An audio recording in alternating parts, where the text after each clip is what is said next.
God created man in his own image. In the image of God created he him. Male and female created he them. And God blessed them.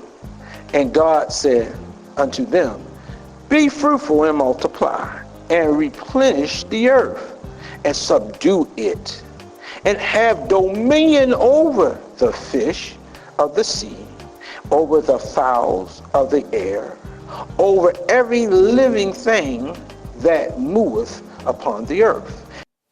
He gave man authority. He gave man dominion. And see, what we do nowadays, we ask God for stuff that God told us to do. When God put man on the earth, believe me, God left us the business. God gave us the deed to the earth. He said, now, I'm going to give you, like I run heaven, you run the earth. That's what God said. And what happened is, when he told us to run the earth, he gave us authority over everything. Over the birds, over the fish, over every living creature. A lion don't supposed to be biting us. Now we got to have a whip and cage. Instead of we walking around with a pit bull, we should be having panthers walking around with them. Walk around with a panther you want to. But we should have authority over everything from the sky. We should have said, you know, I want a sunny day today. We should command that it won't rain. If a storm come back, we shouldn't have hurricanes. Somebody should be able to speak and say, hurricane, go away. The wind's supposed to obey, everything on this earth supposed to obey us. And when God put man down here, we had total authority. I don't believe that. Read your word. That's why Jesus was able to do everything that Adam should be able to do. But what happened? When he put it on us, we messed up. We sold the family business to the enemy. Did he have? That's why the Bible says he's the prince of the air. That's why our mind's so messed up. Because now everything that we used to do, everything we had authority over, is all on us. Death and everything in life is all on us. Now we got to deal with some stuff. We got to deal. We ain't had no trouble. We had it good, y'all. We had fruit. It was warm. We could walk around butt naked. Ain't had to worry about clothes. Ain't had to work.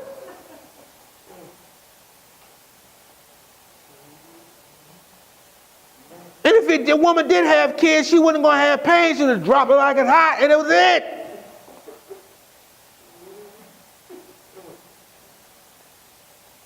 We had to get, the reason why you got to get up to go to work, because guess what? You curse. Work is a curse, y'all. We never meant to get old. My knee never went to give out on me.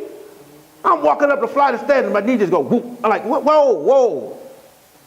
Back hurt and all this and aching and stuff happening to your body, and you got to wear glasses, and not just wear glasses, you got to get bifocals, and eyes get, older you get, your eyes get weak, your back get weak, and all this getting weak on you. And you going back to an infant stage. Teeth falling out, because you ain't had no teeth when you was a baby, and you ain't gonna have no teeth when you're 90.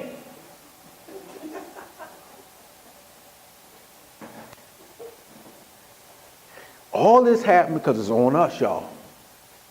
It was on us to stay healthy, to get it all done. And the only thing we didn't have to do is eat of the fruit. And we couldn't do that, right? And so now, you, everybody, now we got decay in our bodies. So that's why your life is crazy. That's why you got stuff going on in your life. That's why all hell breaks loose in your life. Because something is all on us.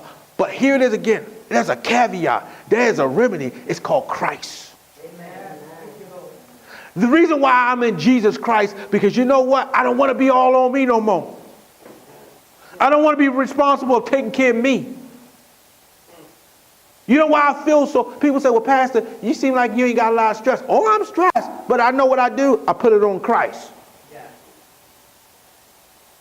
Because it's not, hear this, it's not for me, all on me, just to make sure this building stay alive. I'm a king's kid. Let me use this. It's not, if you got a child, it's not your 2-year-old, your 3-year-old responsibility to worry about how the bills are paid. Amen. It's all on mommy and daddy. The pressure's all on. My daughter don't have to worry about whether I make the gas and electric bill. She ain't worry about whether I'm paying the bills to the church or the business or doing this. All she got to do is, here it is again, even though she's 11, she's got to work. When I had them, we went to the mall on Tuesday or Wednesday, whatever day was, Thursday we went to the mall. I got 3 kids. They came in, they got in the car. I was the Uber driver.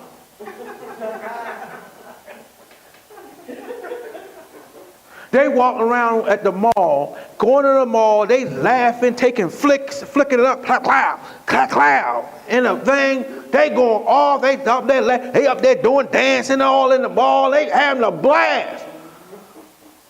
I took them to the mall. I'm standing in the back, they walking, talking. I could have went somewhere else, they wouldn't know I was gone. Then we got into the food court.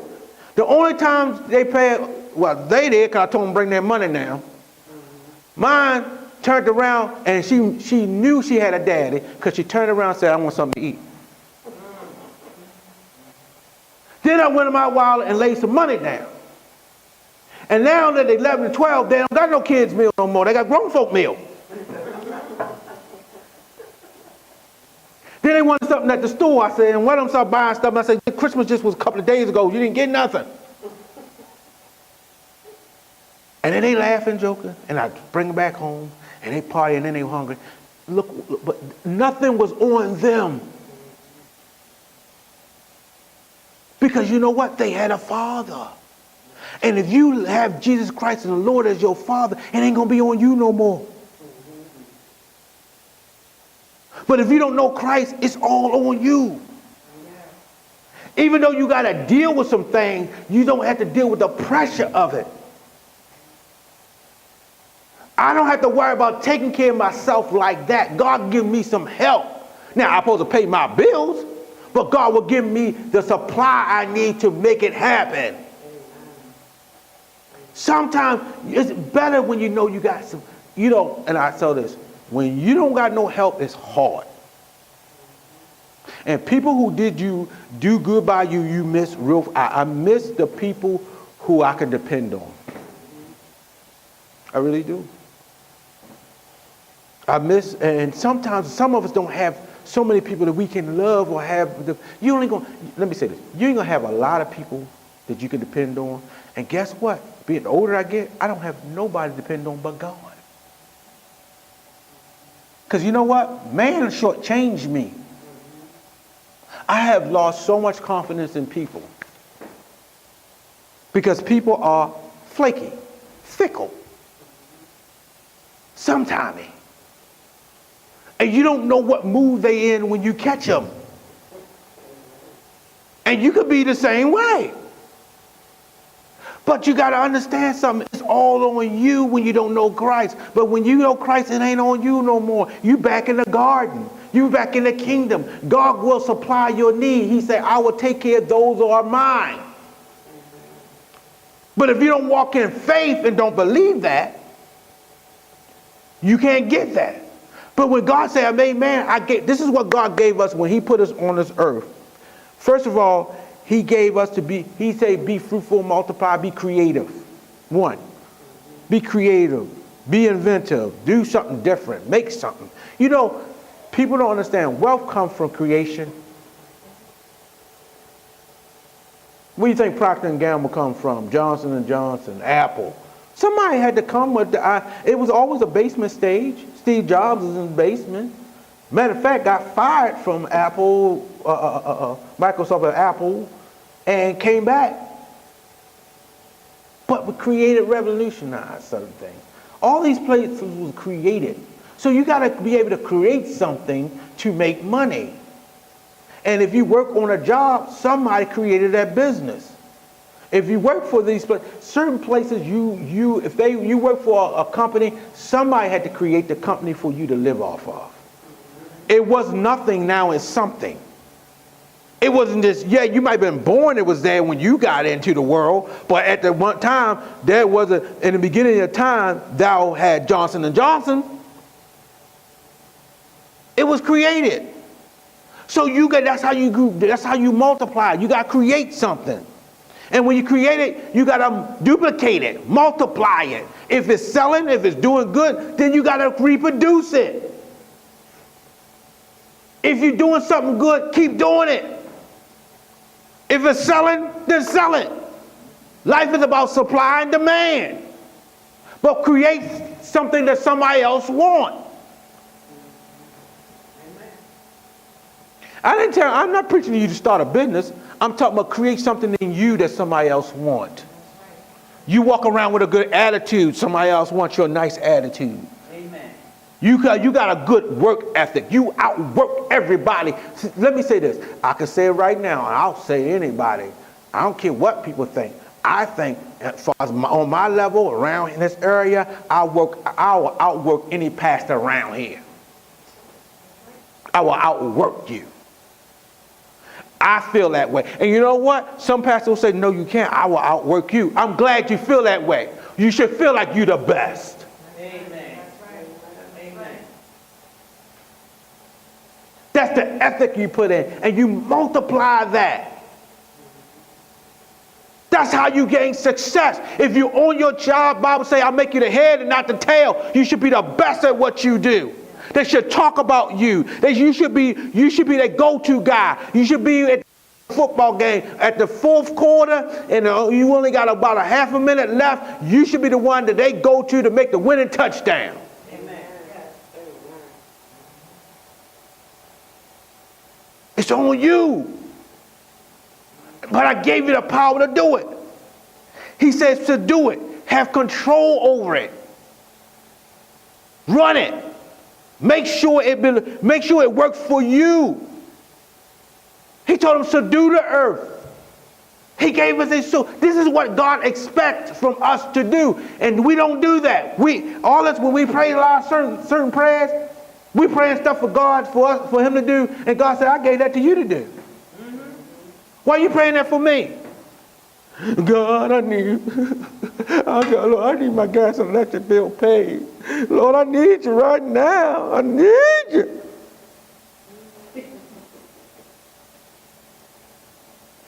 And then God come with an answer, get a second job. Huh? But see, we want to check in the mail.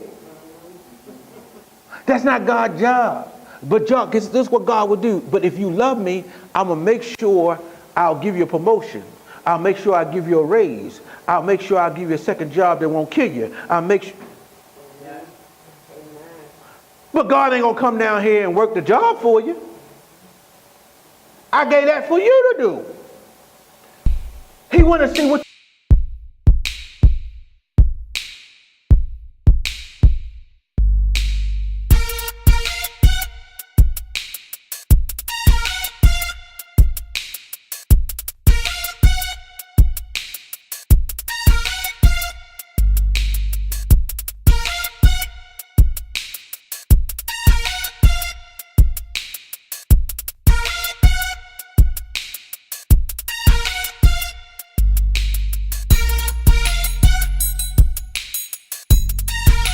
You multiply. And he said, if you're faithful over little things, that's why he said with the talent, I'm gonna give you much. Let me see what you can do. It's on you that I can trust you with what I gave you already. And that why have 3 kids and you trying to strangulate the one you got?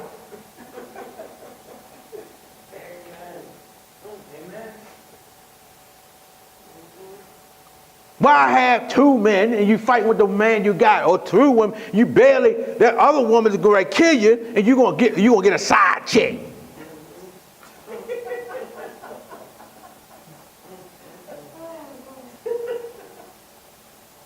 You can't handle what you got. It's on you. Manage the people you got. Manage the house you got. Manage the apartment you got. And if you can manage that well, then God will bless you with better.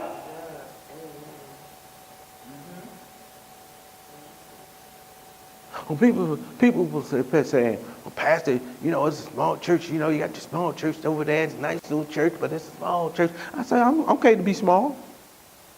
Well, don't you want to get bigger? No. Bigger mean I got to run out of town, deal with other people. I'm getting all swolled up over the people I have. Why do I want 300 people and I can't deal with the 100 people I got? If ain't nobody help me with this, why am I want more? It's on me now. And the more you get, some things will be on you. That's why I tell people, stop taking on more than you can handle. And stop taking over other people's lives. Amen. Don't worry about somebody else's job, somebody else's relationship, somebody else's marriage when you got to deal. Maintain your own. The problem with people, sometimes you can be battling for other people and somebody come in, a devil come in and steal your front and go in your camp. Yeah, I don't mind you telling you not to help folk, but don't leave your post and unguarded. You got all your troops and all your guards, you fighting their war, and while you out there helping them, you leave the front door open for the enemy coming in your camp. Amen. It's on you to protect you, but God will give you the help. You go to God and say, God, is too much for me. But God expects something. And then he said, have dominion over it, own it, run it. Dominion, he had it. That's kingdom mindset. Wherever you do, when God told me to come in this county, I should have a good name in this place. Somebody should be saying, oh, that Pastor Terry Allen, oh, that's a good pastor right there. He helped people, he give to the poor, he doing this, that, that's a good pastor. Bible says that's what you're supposed to do. That's having dominion. Now, could I pay for this big old building in the back part and all this and maintain all this land myself? No. If you look behind you, you know I can't. But that's when God steps in. Because I'm a child of the Most High God, I still got everything that the